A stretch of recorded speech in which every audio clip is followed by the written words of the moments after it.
գործընկերներից հարցին եւ անշարժ գույքի շուկայից եւ հիպոթեկային վարկից, ես կխնդրեի ընդհանուր ասեք նախ այդ օրենքի փոփոխությունը, որ մինչեւ դեկտեմբերի վերջեր եկամտահարկի փոխհատուցման Երևանում,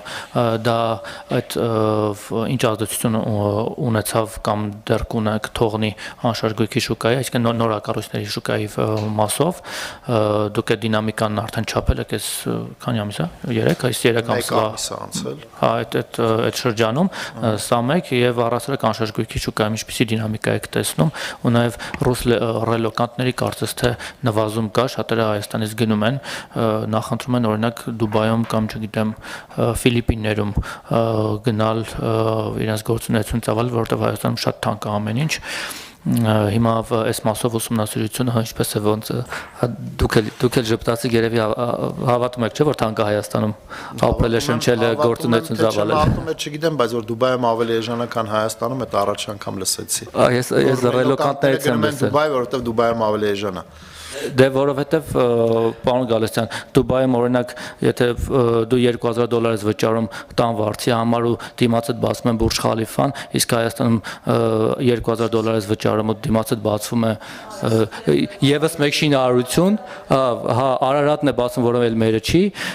արագացնել չի երևում երեք ասում են ավելի լավ է գնանք $2000-ով Բուրջ Խալիֆան բան անենք Բուրջ Խալիֆայում գոնե այդտեղ սուրճ կխմենք ոչ թե Կասկադում 3 անգամ ես գիտես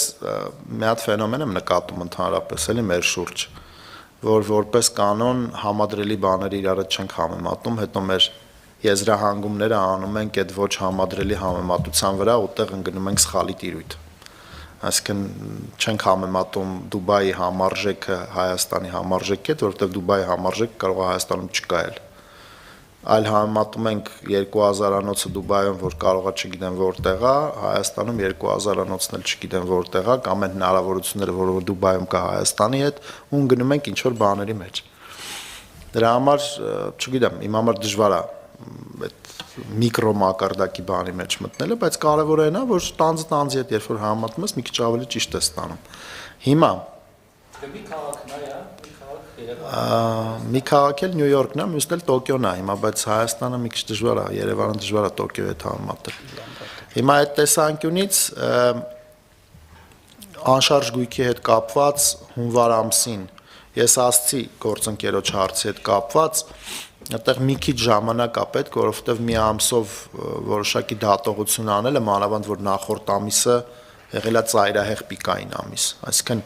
Երևի թե ձեր շրջապատում էլ դուք եք առնչվել իրավիճակի հետ, որ բոլորը շտապում էին հասցնել այդ դեկտեմբերին հիպոթեկային վարկով այդ բնակը։ Ուտեղ բնականաբար թվերը շատ ավելի ուռճացված են եղել, քան բոլոր նախորդ դեկտեմբերներին, ուստի դեկտեմբերին հունվարը համատել դեկտեմբերի հետ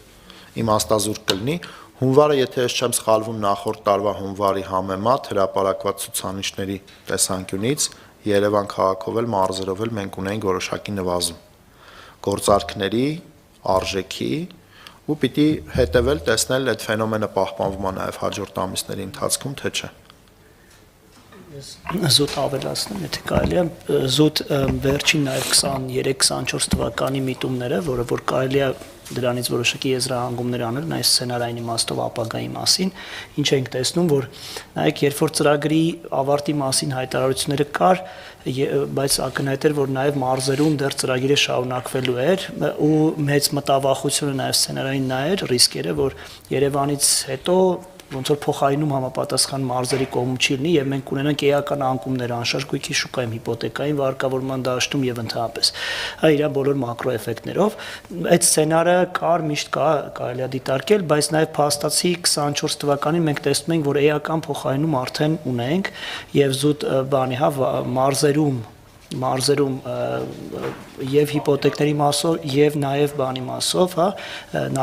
նախագծերի շինարարական բաների շինարարության ակտիվացման էական ակտիվացում ունենք մարզերում, այդ դա նաեւ արտացոլվում է ընդ որում մարզերում անշարժ գույքի գների մասով, որի տարբերություն Երևանի արդեն որոշակի տեղ տարբերակում ունենք, մարզերում անշարժ գույքի գների աճ որոշակի ունենք, երբ որ Երևանում որոշակի կայունացում կամ փոքր անկումներ առանձին իրավիճակներում։ Այսինքն ըստ էության, եթե սա պրոյեկտ ենք ապագայի վրա, կարելի է ասել, որ այդ մեծ մտավախությունը, որ անշարժ գույքի շուկայում էական ճշգրտում կլինի, գուցե հա որոշակի ժամանակավրեպ է, բայց բնականաբար սցենարները կան այն տարբերակով կամ այն հույսով կամ այն նաև սցենարով, որ մարզերում որոշակի ակտիվացում կա, որը շուկայի հետագա ավելի սահուն ճշգրտման նպաստող գործոն կլինի։ Եթե ճշգրտենք ավելի, պարոն Ավետիսյան, վերջին 3 ամսում հունվարի 1-ից ի վեր ինչ օրենքը փոխվել է, հիպոթեկային վարկավորման պահանջարկը մեծացել է թե նվազել է։ Գործընկերս նայել էր, ասաց, որ դեկտեմբերին պիկն է եղել, ամենաշատն է եղել։ Չէ, նայեք, դեկտեմբերը, ինչպես պարոն Գալստյանն ասաց, դեկտեմբերը աննախադեպ էր, ժողովուրդ ջան, պատմականորեն տես ցուցանիշ չկա։ Իսկ եթե համեմատում ենք հունվարը, մենք օրինակ մոտ ենք 2020 հունվարի թիվը, մոտ է 2023 թվականի ցուցանիշներին, որը էլի բարձր ցուցանիշներ է։ Դա դեկտեմբերի հետ համեմատելու խնդիր չկա։ Հարցը նաև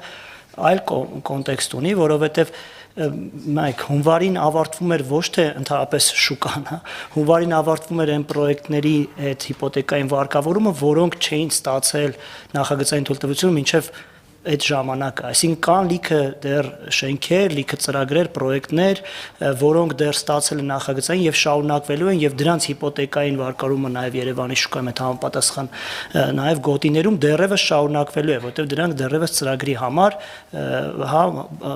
համապատասխանող ծրագրեր են։ Այսինքն չի կարելի ենթադրել, որ այդ օրը ամբողջությամբ վերացավ, ավարտվեց եւ ամեն ինչ կայացավ։ Ես նաեւ նշեցի մյուս միտումը, որ դրան զուգահեռ մարզերում եւս եւ շինարարական եւ հիպոթեկային մասիվ ակտիվացումը կա։